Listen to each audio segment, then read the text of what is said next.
So I'm going to be introducing to all of you the concept of the 5 koshas. Some of you may know that already. I do have some yoga teachers in our group, so they're, I'm sure, familiar with this concept. And it's from the Upanishads, where I was introduced to it, and I did a whole training with my teacher on it, so we could certainly spend like a whole series just on the 5 koshas. To make it simple, it's described as the 5 layers of our being. And sometimes they use imagery of like the nesting dolls, right? So you go from the outer to the inner, but that's an oversimplification, right? Because these 5 layers of our being, they're kind of like, they work together. They're not distinctly separate from each other. Like a nesting doll, you could separate each of those layers. And they go from like the very physical layer of our body, right? That's something we can touch, you know, it's very tangible. It's called the food layer. And the food layer is made up of all the things that we consume. And that's not just our food. It relates to everything that our senses take in, right? So what is our sensory diet? You know, the things that we listen to, the things that we watch, the things that we read, all of those start to make up our physicality, and it can influence how we feel depending on, you know, what we are consuming and taking in. So food, we use air quotes for food, is not just the things we eat. It's basically everything we're consuming. And then the next layer of our being has to do a little bit more subtle. It has to do with our life force energy, our prana. So it's called the prana maya kosha. And it's more or less the subtle body, things that we can't touch it, we can't, you know, feel it. We can, I shouldn't say that, we can feel it, but we can't like hold it in our hands in a way. So it's about our breath, it's maybe our nervous system, the subtle workings of our body, what gives us our life force. And then the combination of those two together, you know, how does our breath influence our physical body? You know, how does our physical body influence our breath? So we talk about this a lot, right? So if we have poor posture in our physical body, that's going to give us less life force energy. Or what are we eating? What are we consuming? Is that taking away from our life force energy, or is it giving back? Is it supporting our life force energy? Those are the first 2. And then the third one relates to our emotions and our mind. So we're going from the very gross. When I say gross, I don't mean icky. I mean like the more obvious, the physical, to more and more subtlety as far as these layers go. So that third layer has to do with our mind and the inner workings of our mind and our thoughts. Again, how do those thoughts influence our breath, right? If we're thinking a lot of negative thoughts, you know, our breath is going to feel different, our nervous system is going to feel different, and our physical body is going to feel different. So we start to see the way that these layers of our being all work interchangeably with each other. And then we get even more subtle. So from the thoughts and the emotions, then the next layer is our intuition and our wisdom. So very different from our thoughts, right? A thought is not necessarily wise, right? We have lots of thoughts. Some of them may be wise, some of them maybe not. And it's not until we can calm that chatter of the mind that perhaps we have more connection to that inner voice. Some say that this 4th kosha is the closest we'll be to the voice of God. And maybe that word doesn't resonate with you. You can think of it as your higher power, the voice of the universe, our inner guidance, our inner intuition. And so when we start to find more layers of, you know, kind of stillness in our practice, we slow things down, we get the physical body feeling better, we start to calm the chatter in the mind, then we might have access to that intuition and wisdom. But if our body's not healthy, right, our body is in a state of illness, our body is in pain, that's going to be what we focus on, right? We're not going to really be paying attention to that quiet voice within, because all we hear is, oh my gosh, my knee hurts, or my hip hurts, or whatever it might be. So the more we take care of that first layer, the more we can eventually access those deeper layers. And finally, that fifth layer is called Ananda Maya Kosha, and the word Ananda means bliss. So once we transcend the physical body, we get our nervous system and our breath really functioning well, we maybe calm the chatter in the mind, we go into our wisdom, and then we find that layer of bliss that really sometimes depicted as that innermost layer. But the yoga philosophies tell us that this is our natural state. Our natural state is bliss, but we have all these things in life that kind of interfere and prevent us from accessing that feeling of bliss. So we'll see if we can get there tonight through our practice. We're going to do some hip work. We're going to start with some somatic hip work. We'll move into maybe a little bit of flow and end with some meditation as we have been doing, some guided work. So we're going to start needing a set of blocks. We're going to come into a supported chest opener. And then have also a blanket nearby. So I'm going to go back to the mat and show you the setup, and we'll begin there. And then, if you have any questions about anything I just talked about, certainly we could chat a little bit at the end of class. Okay, so go ahead and grab your 2 blocks and a yoga blanket, if you have a yoga blanket. If not, whatever blanket you have should work. And we'll come into, and most of you have done this before, the supported chest opener, where one block is going to be on the lower setting and one block is going to be a little higher. That first block will go under the back of your shoulder blades, and the second block will go under the back of your head. And then we're going to take one blanket and open it up part way. So it's kind of a little bit long. Maybe it's like half of a yoga mat. Yeah. So like sometimes we call this how it comes off the pile. Let's open it up one time. And then we're going to roll it up from the long edge and make a coil. Okay. So it'll look like something like this.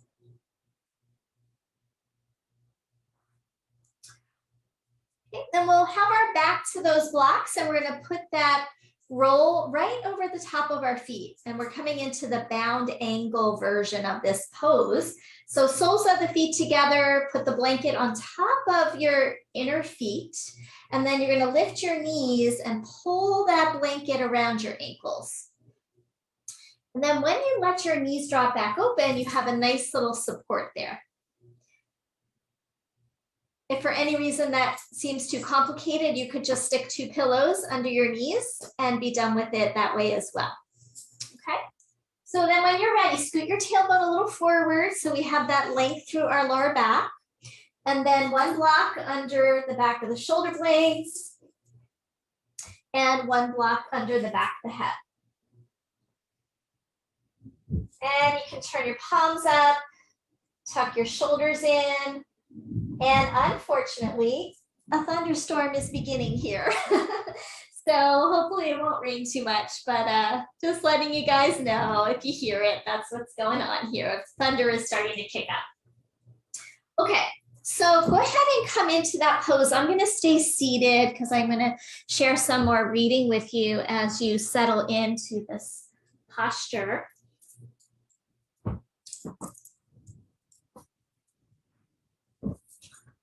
Right. So first, I'd like you to notice the physical body. So that's that first layer of our being, the most obvious physical layer. So notice what you're feeling in your physical body. Notice sensations as you come into this pose. You might notice layers of restriction in your tissue, maybe some lines of energy where there's tightness in the body. You might notice your levels of fatigue tonight or levels of anxiety. Does your body feel heavy? Does it feel light? What are the physical qualities that you're noticing? Do you feel warm? Do you feel chilly? And then moving into the pranamaya kosha, noticing your breath, noticing your life force energy, noticing your nervous system. Do you feel calm and grounded tonight? Do you feel a little amped up and ready to move? What are the qualities of your breath? So take a couple moments and just get acquainted with these first two layers of your being. We'll talk more about the others a little bit later. So this first kosha, the physical body, is considered the doorway from the outer to the inner. So we're noticing the physical body, and that's a way that we start to maybe come out of those thoughts that are up in our head and drop down into what we're feeling in our physical body. So many of us can be dissociated throughout our day, and we're just so busy that we might neglect or not notice the needs of our physical body.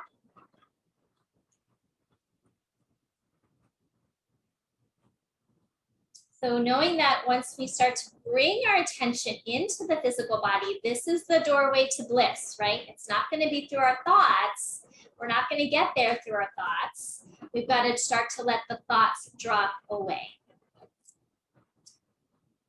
Then in our second kosha, the pranamaya kosha, we can understand how if we're not breathing well, it'll start to kind of take some energy away from our physical body. Depending on what our habits are, it might start to deplete our prana. Are we working so hard that we burn ourselves out? Are we sitting in a posture that compromises our breath? Like we talked about at the beginning, are we eating foods that are lifeless? All of those things can take away from our prana. And then that mental component, right? So our emotions can cause constriction in our first two koshas. So if our emotions are very heightened, we're feeling fearful, we're feeling, stress, then it's going to compromise our breath, can compromise our nervous system, and then we don't feel so good in our bodies.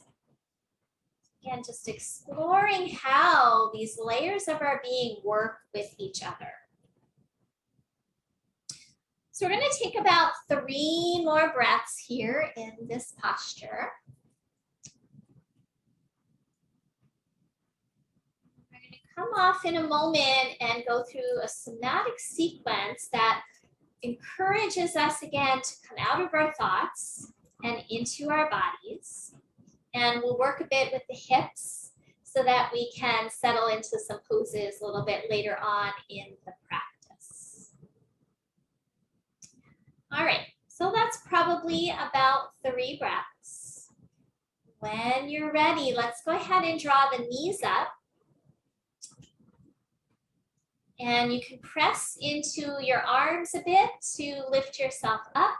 Take those blocks out of the way and set them well off to the side so they're not going to interfere and be right around your mat, because we're going to need all the space around us tonight. And then go ahead and just come back down on your back. And I'm going to join you there. Okay. Let's have our feet flat and our knees bent.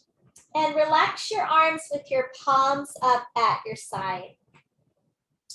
And then take a moment just to let your body land here on the ground. So feel your back body as it connects to the earth. So the earth is another aspect of our first kosha because our earth provides food and nourishment, groundedness for our physical body. So feel that sense of the earth beneath you. And then we'll start by just turning your head over to your right shoulder. And as you turn your head to the right, press your left shoulder into the floor. And then slowly relax your shoulder, relax your head back to the center. And let's do that on the other side. Turn your head to the left and press your right shoulder blade and head of the arm bone into the ground. And then relax back to the start. So go ahead and do a few more cycles like that, turning your head and let your opposite shoulder press. And I want you to see if you could move very slowly. And when we move very slowly, it gives us more opportunity to be embodied, right? So if I were just moving through this really quickly, I would start to not be embodied. I would be using momentum and I would be checking out. I'd be going on autopilot. But when you slow down and move slowly and really feel into the sensations that you're noticing in your body, then we find that sense of embodiment, right? We're no longer dissociated, but we're reconnecting ourselves to our first kosha. All right, go ahead and come back to the start. And we're going to take our left leg and straighten the left leg. Keep the right leg bent. And then have a little space between your left leg and your right foot so they're not right together. And we're going to take the arms out to a T. Okay, so we're going to be moving the right leg and the head in the same direction. So from here, drop your right knee out to the right and also turn your head to the right. And then gently press that opposite shoulder into the ground. And then we're going to take the head and the knee over to the left. And we'll press the right shoulder into the ground. Okay, so this is really simple. We're going to repeat that. Knee out to the right, head to the right, press your opposite shoulder down. And then knee to the left, head to the left, right shoulder presses down. So although it's very simple, we've got to stay in the moment, right? We have to stay aware of what we're doing or else we're going to get all bamboozled, as my teacher says. So we don't want to get bamboozled. We want to stay present and stay embodied. Somatic work is really, for me, very effective at starting to calm those thoughts that keep us in our heads and out of our bodies. So now we're going to start to take the head opposite of the knee just to make it a little more interesting. So when your knee's to the left, look to the right. And again, now you might press both of your shoulders down. And then knee to the right, head to the left. And press both of those shoulders into the ground. And then go side to side with the head moving opposite of your knee.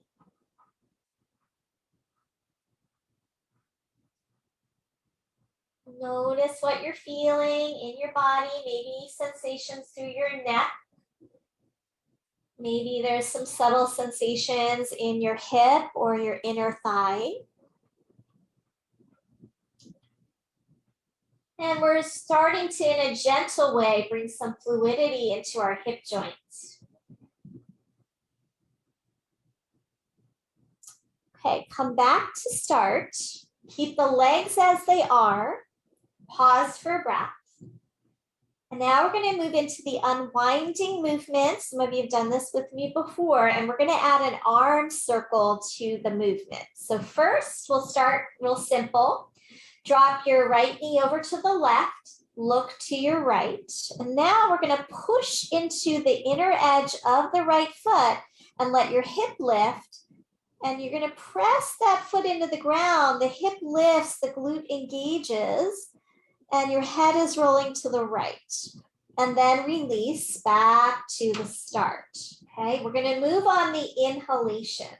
So press in your foot, inhale, look over your right shoulder. push into your foot. We're engaging the glute to help open the front of the hip. And then exhale, relax back to the start. Sounds like the rain is stopping already. That makes me happy. Press into that foot. We're going to do one more cycle. Now we're going to start to add arm movement. Okay, so listen up. Next time that knee drops over to the left, look to your right. And now take your right arm and start to sweep it over your head. Draw a big circle and take it as far over as you like. And then come all the way back to the start. Okay, so we'll move on an inhale. Push in your foot, circle your arm overhead. Roll over toward your left arm. And then bring it back. And if you're ever confused, you can just take a quick peek and just see what I'm doing. But see if you can just follow my cues so you don't have to keep looking up.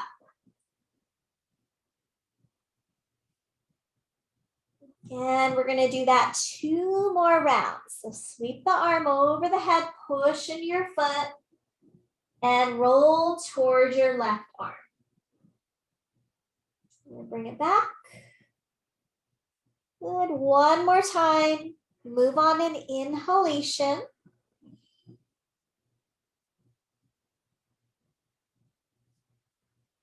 And then relax all the way back to the start and slide your right leg out and take a breath. And just really feel into your whole right side body now. Your right leg, your right hip, your right rib cage, shoulder, arm. So we just did a lot of work there that opened up the pathway, the energy pathways, the fascia on the right side. So we're going to bend the left knee, set that foot flat, and have a little space between your foot and your leg.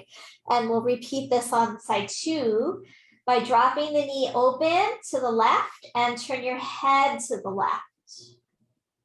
Press in your opposite shoulder. And then knee and head to the right. Press into your left shoulder. And then just go ahead and open and close that hinge. Let your head follow your knee. And get that opposite shoulder to press down. So lots of little different moving parts and steps here, even though it's very simple. But if we pay attention, it'll make a big difference than if we just check out. So try not to check out.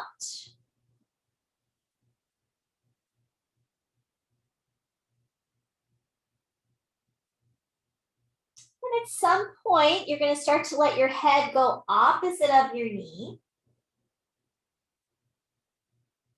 And then press into both shoulders.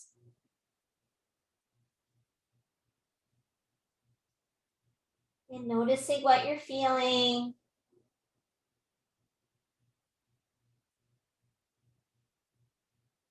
Using this slow movement to connect with first, second, third koshas, physical body, the breath, the nervous system, and the thoughts. So hopefully we're dropping out of thoughts and more into the body. Okay, come back for a pause, and then we're going to start that second part here. So we're going to take that left knee, drop it to the right, look over your right shoulder, push into your foot, and roll over towards your right hip. Let that left hip lift off the ground, contract your glute, and then exhale, release back to the start. Okay, repeat that. Inhale, push into your foot, look over your left shoulder, arch your back away from the ground on that left side, and then release. It's really nice for opening up the front of the hip if we've been sitting all day. A great way to take care of our physical body through these somatic movements.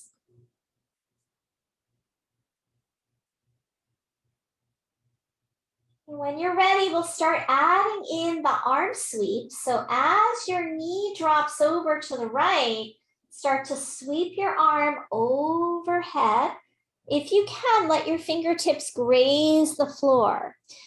And then roll towards your right arm. And then exhale, release, and come back. Okay, so then we'll do a few more. Push into the foot, inhale. Circle that arm around over your head. And then exhale, coming back. Let's do 2 more rounds like that.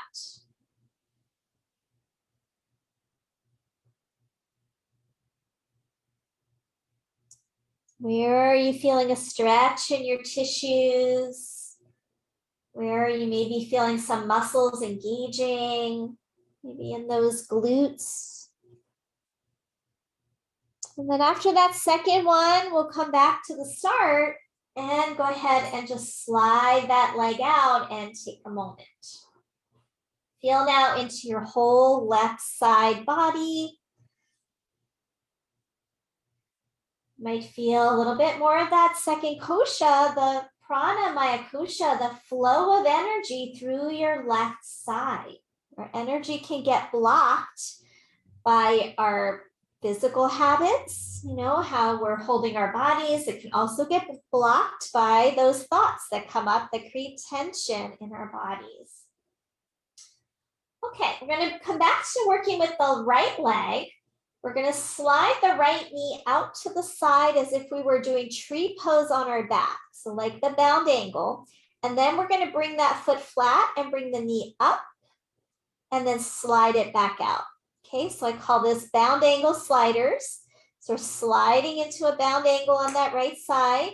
Bring the knee up and slide it out. So let's do that a few more rounds. Again, creating fluidity in the hip joint. Sometimes we'll get some little creaks and cracks going on here. Bring some lubrication into the joint.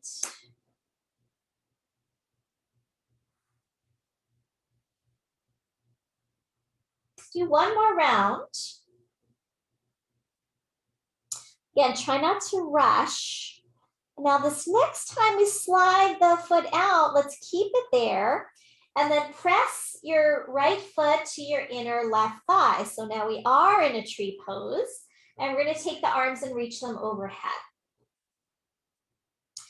Into like a full body stretch and see if we can keep the back ribs down rather than let them pop up off the floor. And then take your right hand down towards your right knee.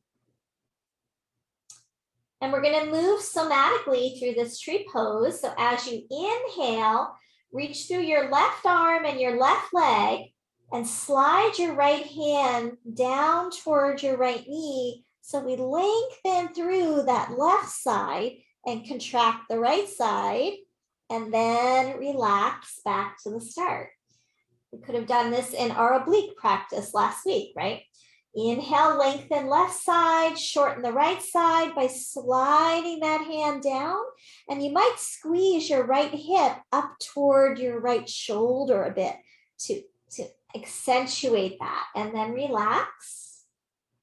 Let's do 3 more rounds. Inhale, reach through the left side, slide your right hand down, contract your hip toward your shoulder, and release.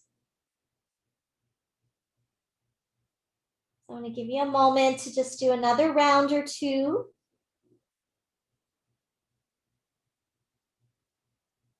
And just finish up one more time.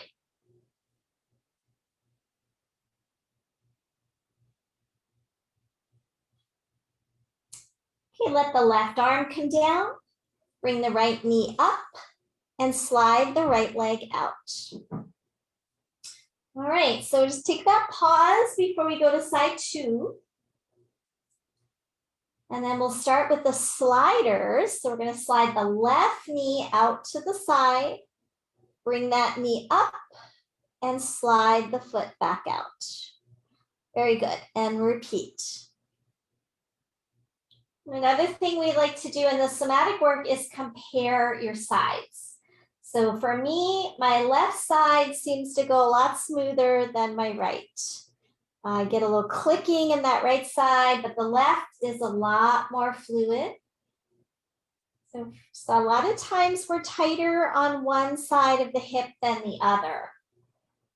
We might have more tightness on the right psoas, for example, and then we have some imbalances going on. So let's go ahead and do 2 more sliders.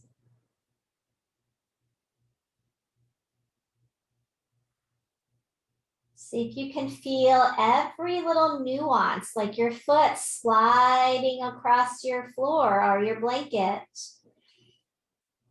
And you feel the texture underneath you. And then go ahead and keep it into the tree pose, and we'll press the foot and leg into each other. And we'll take both arms overhead initially and just lengthen the side body. Can we keep those back ribs down? And then release your left hand down toward your left knee. As you inhale, lengthen the right side, reach, and slide your left palm towards your left knee and squeeze that left hip up. And then relax back to the start. Okay, so let's repeat that. Somatic tree pose. Inhale, lengthen right side, shorten left side.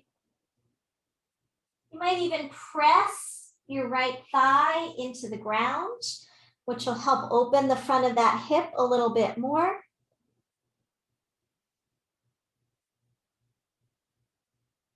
Gives you a bit more of an anchor to stretch from if we press that right thigh down.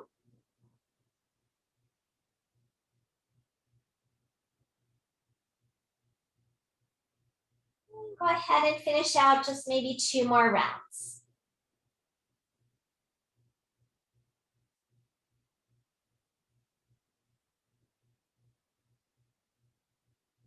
Notice if you start to get up in your head, come back to feeling and sensing your body.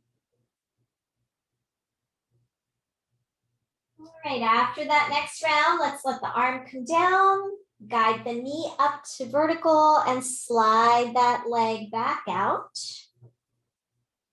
Take a full body stretch. And then let's go ahead and bring both of your knees in for a hug. Put one hand on top of each knee and then drop the knees apart from each other and then circle back in. And we'll just draw circles with both knees. So there's going to be a lot of circular movement tonight as we're bringing that fluidity into the hip joints. And the circular movements are also relating to the water element, which can be soothing for our nervous system. We think about how water makes us feel like, you know, sometimes the sound of the rain is nice, right? Except for when you're trying to teach yoga in this room. I usually love that sound of the rain. So now reverse your circling, go the opposite direction. Or the sound of a river, or the sound of the ocean. It's very calming for our system. So work with the water element that relates to our pelvis and our hips. 2 more circles. Also very nice for our lower back to do these fluid movements through our hip joints. And then just hug the knees into the chest. And we'll roll over onto our side and go ahead and come on up into a seated posture.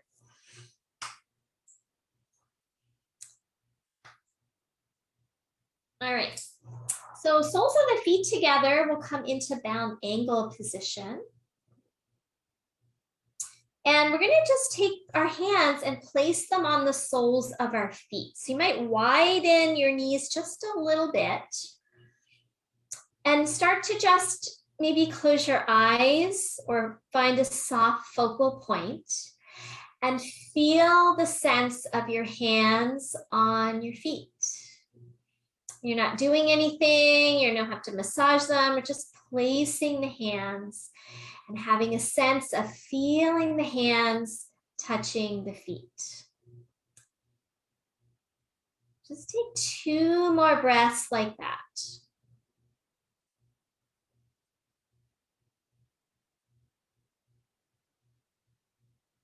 Slow breaths in the belly.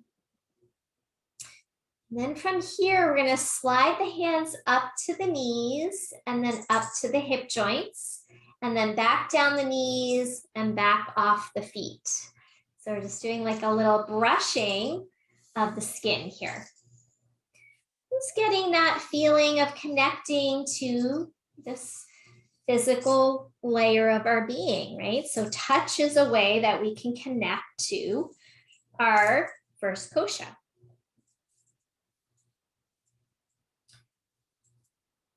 And it starts to stimulate things like our superficial fascia under our skin. Our nervous system is in that fascia, as well as our lymphatic system. Now we're going to stop at our knees, just like we did the other week, and we're going to circle around the knees. So we did that in the arms a couple weeks ago. We did our shoulder practice. And now reverse your circle around your knees, very soothing on those joints.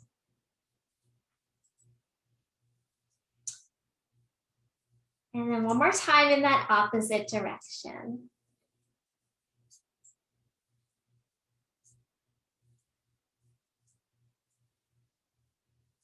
All right, guide those legs up, stretch the legs out, give them a little bounce, a little shake.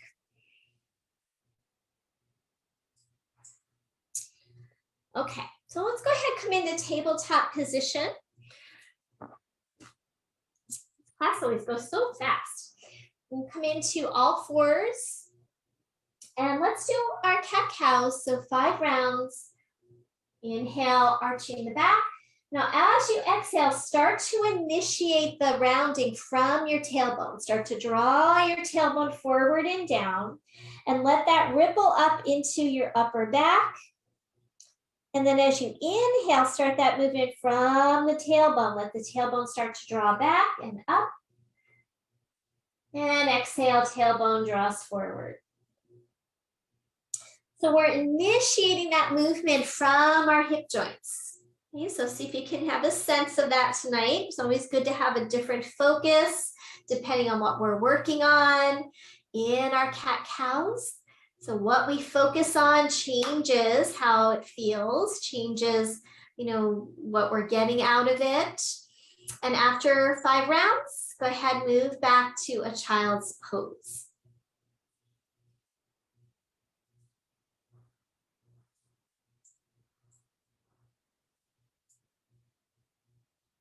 Once you get to child's pose, let your hips rock from right to left. So rather than be static tonight, we're just going to keep with these sort of very fluid movements. So hips rock right to left. Of course, if that feels good for you, right? Anything doesn't feel good, feel free to change it up. Let's come back up into tabletop position.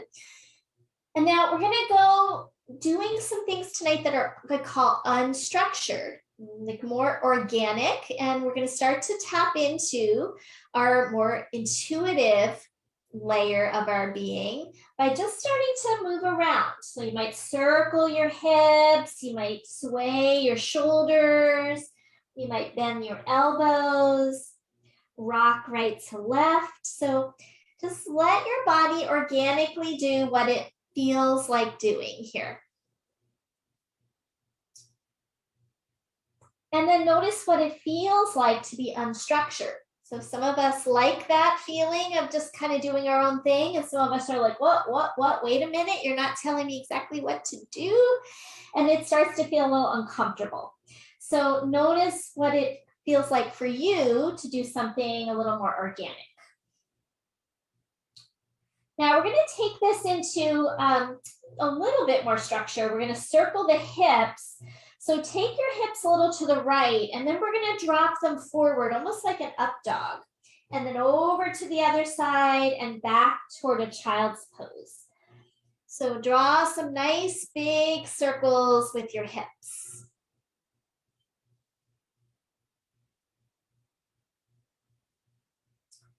And notice what that feels like in your hips. And now just reverse, go the opposite direction.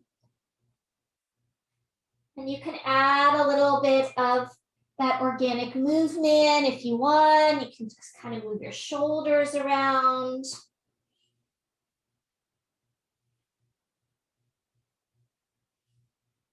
One more here. And then go ahead and move back into child's pose again.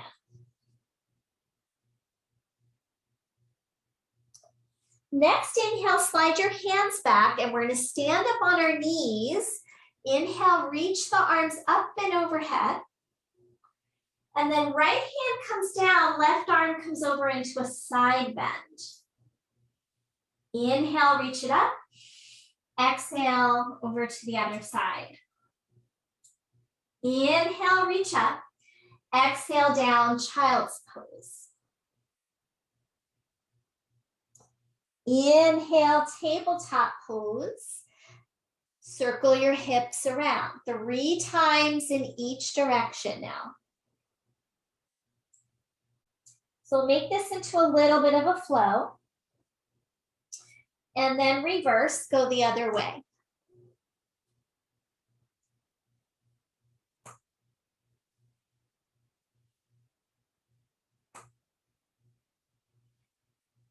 And then back to child's pose. Inhale, peel your hands back, reach your arms up. Side bend to your right. Side bend to your left. Just keep it really nice and flowy. Inhale, reach up. Exhale, down, child's pose. Tabletop pose, and this time step your right foot forward, coming into a lunge. Now, some of you might feel like you need blocks here, so please feel free to grab those, especially if you tend to be rounding your spine here. I'd rather have you be up higher and keep more length rather than be hunched over, okay? Walk your right foot over to the right edge of your mat, so your hands are on the inside of that leg. And then we're going to draw more circles. So now circle your hips in your lunge.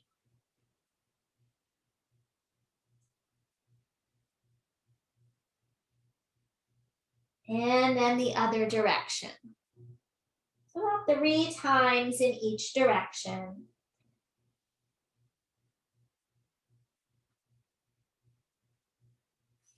And then step that foot back. Child's pose.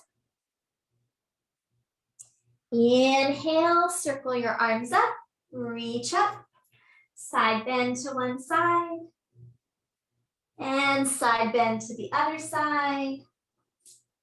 Inhale, arms up, exhale, child's pose.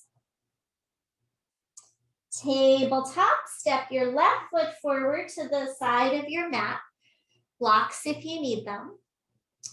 Hands on the inside of your front foot, and then circle your hips 3 times in each direction.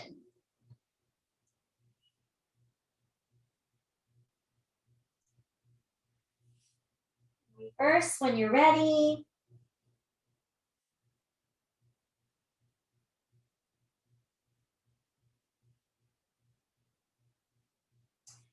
And then go ahead, step it back, tabletop position.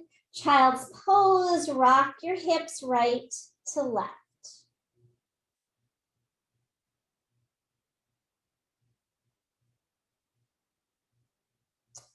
And then we'll slide forward onto your belly.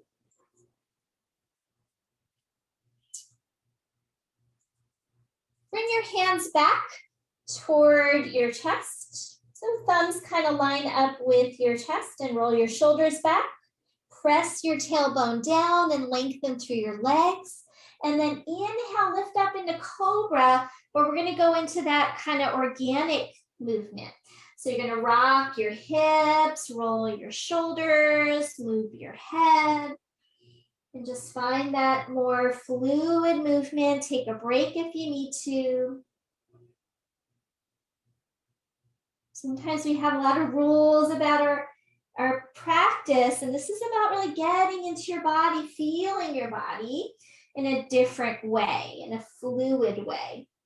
And then go ahead and come all the way down, stack up your hands under your forehead, and rock your hips from side to side. So we release any tension we may have accumulated there.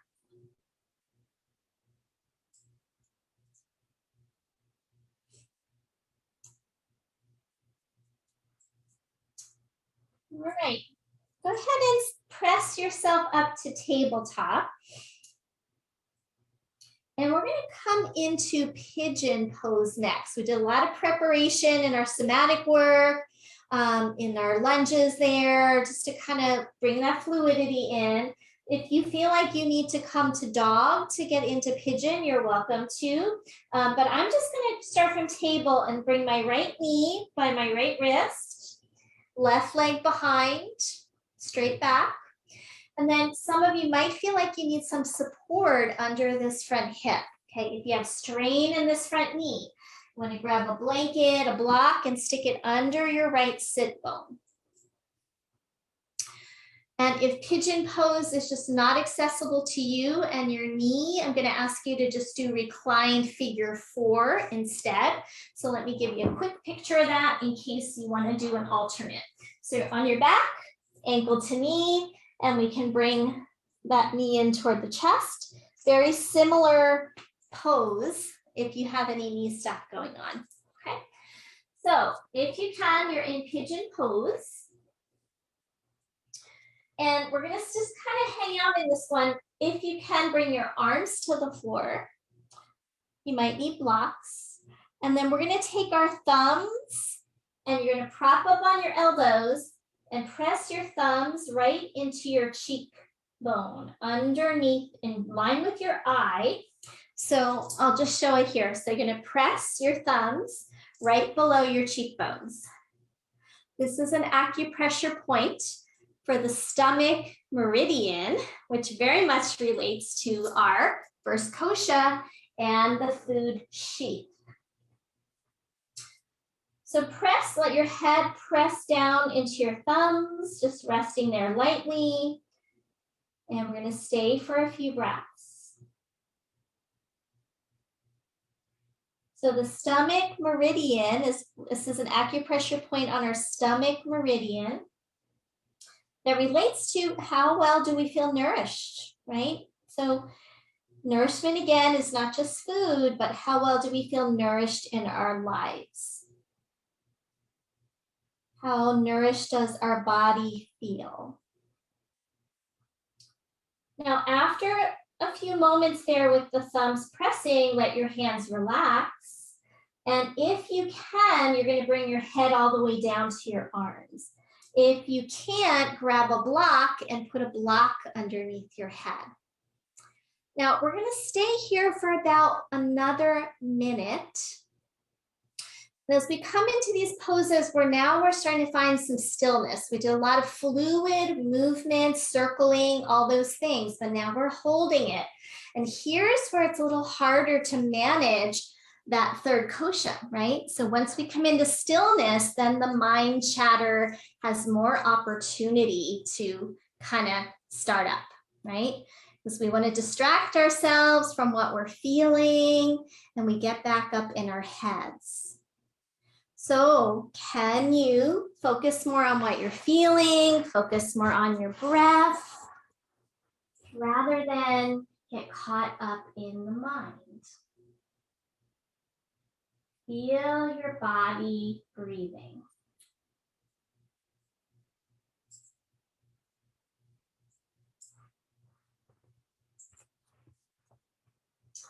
Have a sense that your body is being breathed, that you are not doing the breathing, your body is breathing. It's an autonomic process that we don't really have to think about. When we can think about it, we can manipulate it and change it, but can we just let the breath breathe on its own? Just let yourself sink into this posture for 3 more breaths.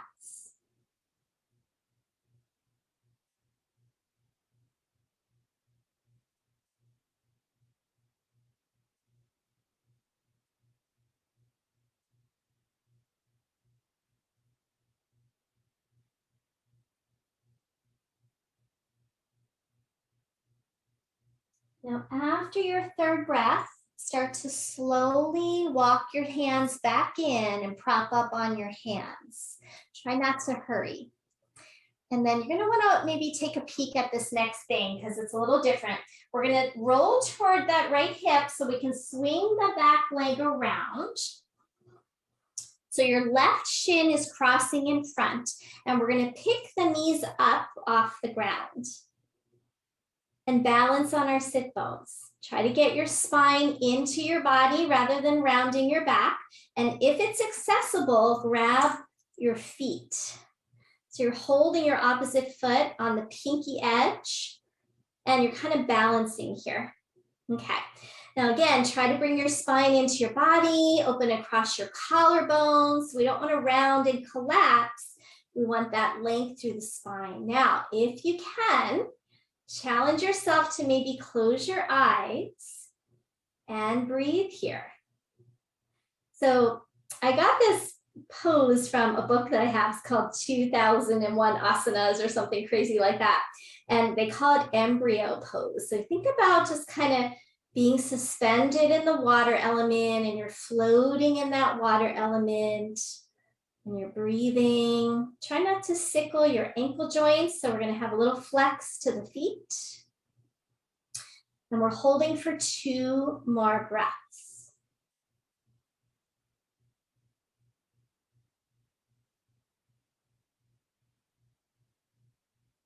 When you're ready, we're going to slowly let those feet come down to the floor, and then we're in Sukhasana, cross-leg position. Draw those sit bones back and apart. And then from here, reach your arms behind you and hold your right wrist with your left hand. So we really open the collarbones and the shoulders. Pull the heads of the arm bones back and engage your upper back muscles a bit. Take an inhale here, and as you exhale, start to hinge from your hips and come forward. Notice if you're sticking your chin out and lengthen the back of your neck, let the chin come down. Sit bones start to draw behind you so they're not tucked under. And then pause and lift those shoulder heads again, engaging your upper back. Hold there for another breath. And then slowly release your arms in front of you, keeping some of that spinal extension that you just created. And some of you might feel like you want to walk your arms out a bit more. You might rest your head on a block. And we'll come into another pose of stillness and have a sense of feeling your body breathing. See if you can, again, let your chin lower if your chin is kind of leading the way. Let the back of the neck feel a little longer. Just really drop into this pose in any capacity, without force, without strain. Honor that first kosha. Honor the second kosha with your breath. And see if you can, by working with the breath, working with the body, quiet the thoughts in the mind. You might even tap into our wisdom sheet to know if we need to make a change, right? To know if this pose is not working for us, if we're struggling, we may need to come out. We may need to come back to vertical. We're going to take 3 more breaths.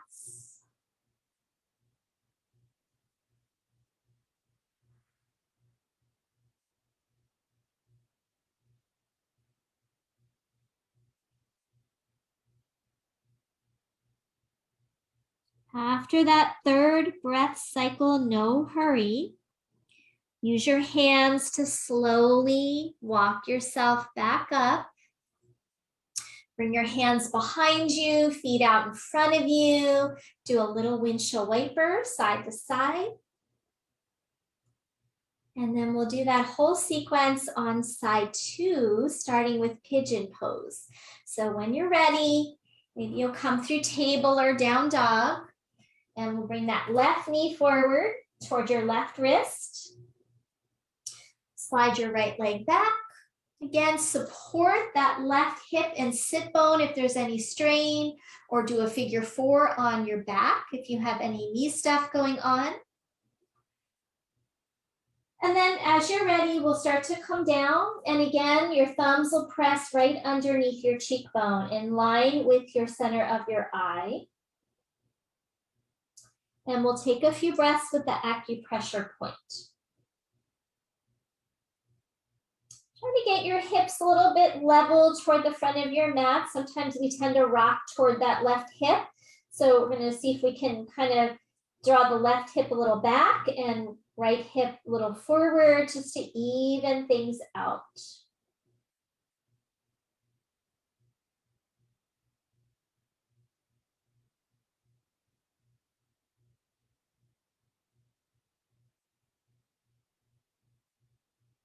And then from here, we'll start to release the hands and see if you could get your head on some support. So that might mean head on the block, might mean head on your arms and floor. Come into the pose, making sure that we're still honoring first kosha. We're not putting ourselves in any danger. We're honoring second kosha with our breath. Nice, smooth, even breath, feeling the whole body breathing, and then quieting the mind. Holding here for 1 full minute.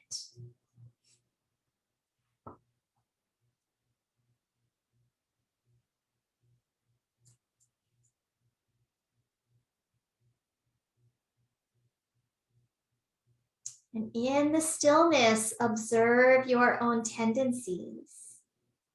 What's going on in your mind? As you get very quiet, we might start to tap into that intuitive sense, the wisdom that comes only when we can quiet and be still.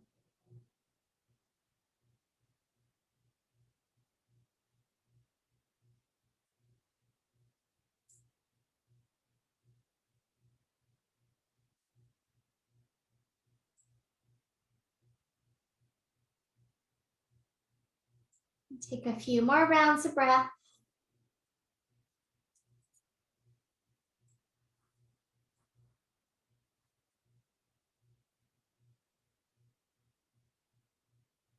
Right, so very slowly, we're going to start to prop back up. We're going to roll a little bit toward that left hip, bring the right leg around, and we're coming into that embryo pose. So we're going to balance on our sit bones, lift our feet up. Maybe you're going to hold your feet. If you can't get the feet, you can hold your shins. Flex the feet. And then try to bring your spine in so we're not rounding the back. Widen across your collarbones and extend the crown of your head. And if you feel pretty steady here, try closing your eyes. Maybe notice those little fluctuations as your body finds balance. And still find a diaphragmatic breath. Breathing into your belly and your ribs.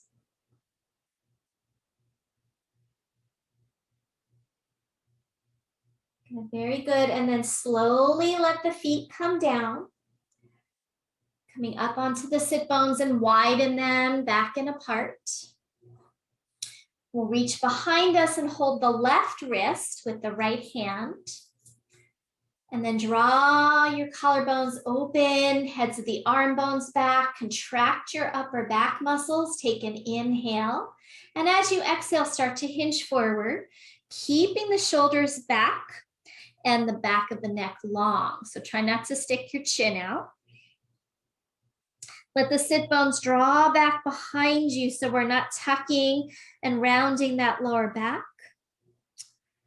Once you find your maximum here, go ahead and lift those shoulder heads again, engage that upper back. And when you're ready, let it go. Bring your hands onto the floor in front of you. And then you might stay there, or maybe you want to slide those hands out a little bit and let your head start to come down. Staying for another minute here now and into that full body breathing.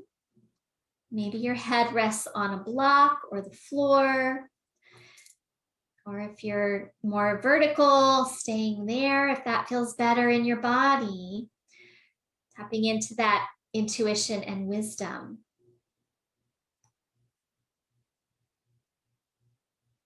Each of us are different in what the body feels good in this moment. It might be different next week, but today, listen to what your body has to tell you.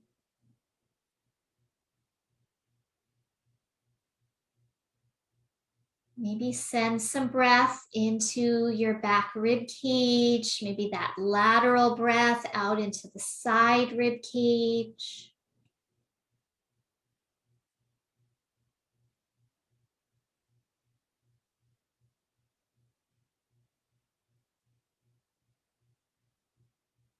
And when you're ready, very, very slow motion, start to walk yourself back up to a vertical position. Pause there for a moment. And then we're going to bring those feet out in front of you, hands behind you, windshield wipers.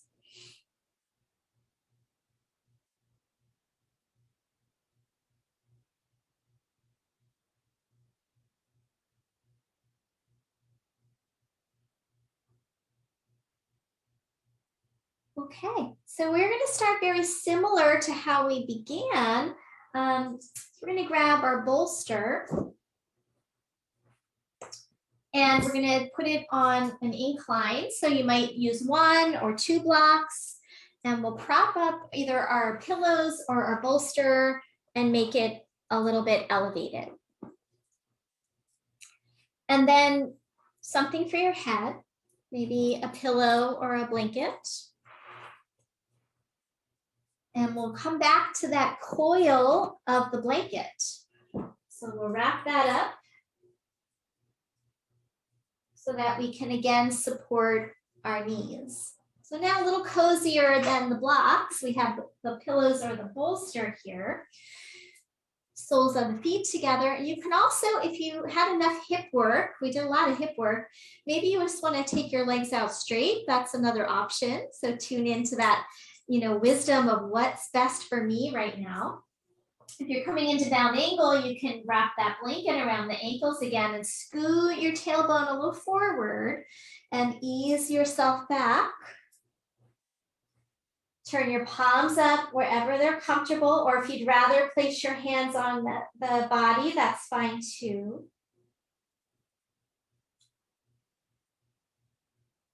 And then coming into that soft breath.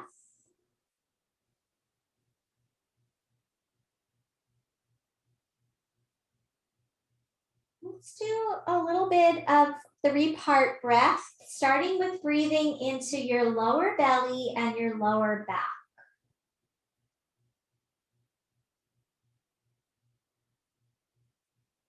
Imagine you're inflating a balloon in your abdomen and it expands 3-dimensionally below your navel into your lower belly and lower back.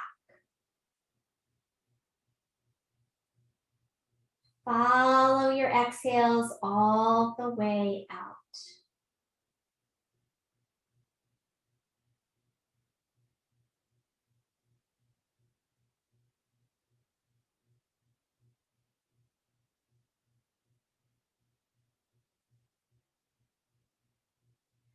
Now moving your awareness to the rib cage, and we'll do the same type of breath. Imagine a balloon inflating into your ribs and expanding front, side, back ribs. This pretty big balloon, so maybe you want to imagine a big beach ball. And breathe three-dimensionally into your ribs.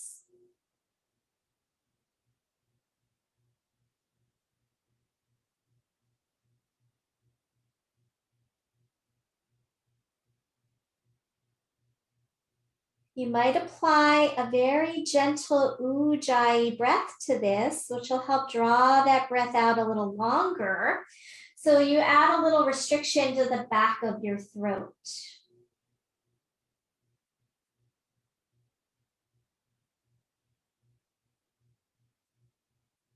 Can you feel the breath in your back ribs, your side ribs?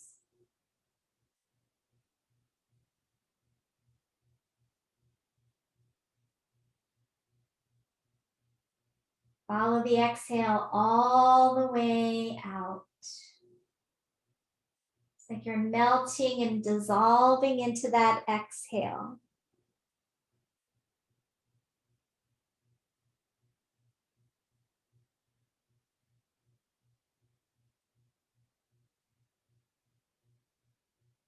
Next phase, we'll be breathing into our chest, our upper back, the collarbones.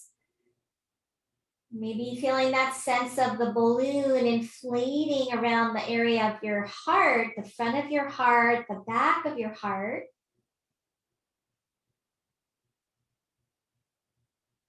Up into the collarbones, and then follow those exhales all the way out.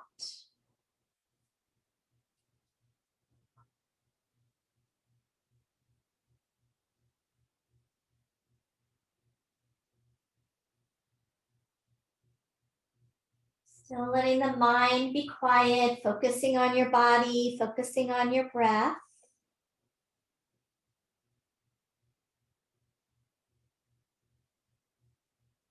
Take a pause, just kind of breathe normally for a moment. We're going to put all three of those parts together. And just do the best you can here. We're going to start by breathing into the balloon of the belly and the lower back, then into your rib cage, then into your chest and your upper back, and then exhale all the way to completion. Maybe there's even a little pause before you begin your next inhalation. So when you're ready, continue on your own for this full 3-part breath. That sense of using your entire breathing space from the lower part to the upper part.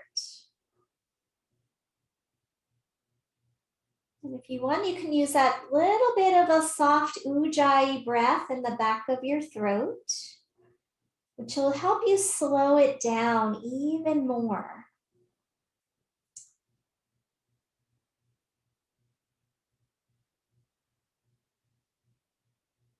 One of these sayings that the yogis have about, our lives consists of a certain number of breaths, right? So not how many years we live, how many breaths we take. And when we've taken as many breaths as we have, then we're done, right? So you slow down the breath. We're taking less breaths and we're increasing our life force energy. That breath brings that prana into our system. It energizes us, it heals us, it supports us, calms our mind, keeps us in the present moment.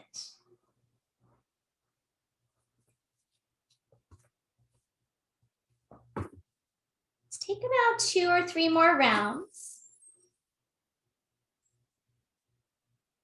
So the Yoga Sutras tell us that yoga is the cessation of the activities and patterning of the mind. So yoga is chitta, vritta, nirodha. And when this happens, the perceiver rests in his or her true nature. It is by resting in this true nature, free from the influence of thought, emotion, and experience, that we can listen with an inner hearing that transcends what we do with our ears and hear the message of our inner voice, the inner wisdom, the voice of the universe, the voice of God, however we want to think of it.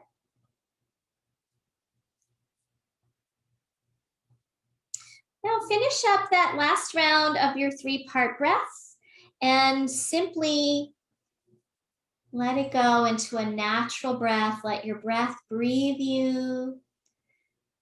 Maybe you want to now take your legs out straight for the last couple of minutes of your practice.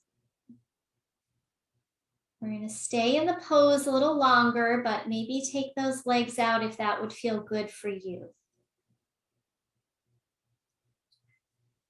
And hopefully we've arrived a little closer to bliss, having quieted the mind, having worked with our body to create more comfort in our body, our hips, our lower back, having worked with breath. Ananda means bliss, this place within us where we experience our true self, pure peace, joy, and contentment. Sometimes we feel this throughout our lives when we're lost in a joyful moment of our experience, maybe looking at a beautiful sunset, or we're lost in an activity that we enjoy. We get out of our heads and into that flow of the moment. So we can become aware of that place within us that connects us to spirit, that connects us to peace and joy deep within our soul, knowing that all we need is already within us.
So we're going to take our time now, just noticing the effects of your practice tonight.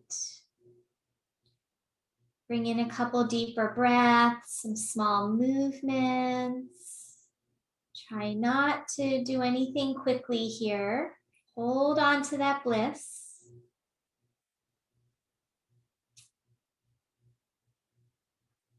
Just adding in additional movement as you're ready.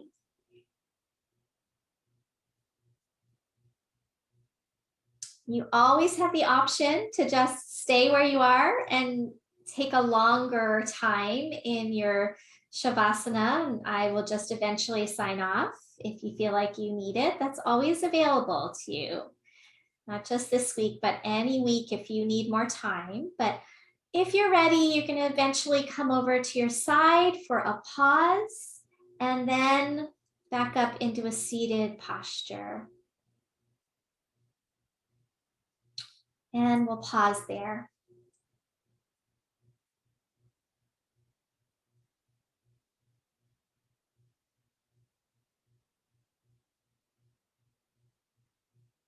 Feel free to sit up on a blanket or pillow if you prefer.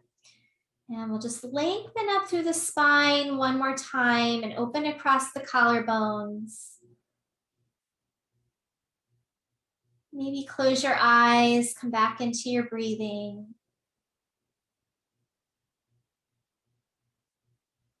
Noticing the quality of mind, body, breath, spirit after your practice.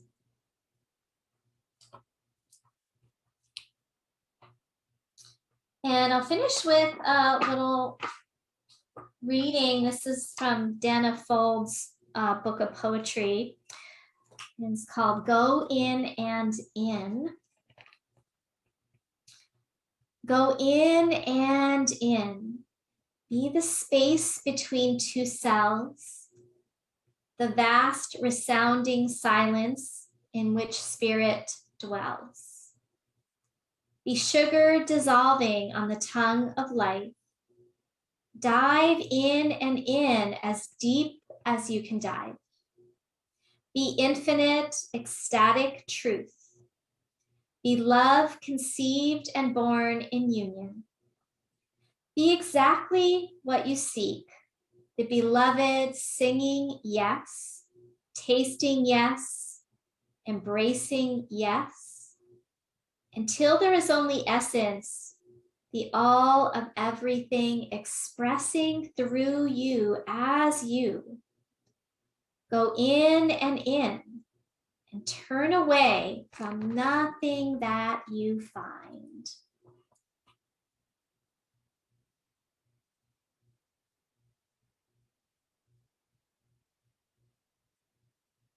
We'll place our hands together now in front of the heart space.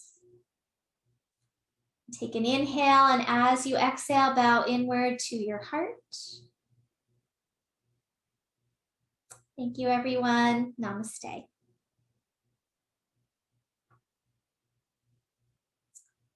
All right, I hope you guys enjoy. Please feel free to unmute if you have any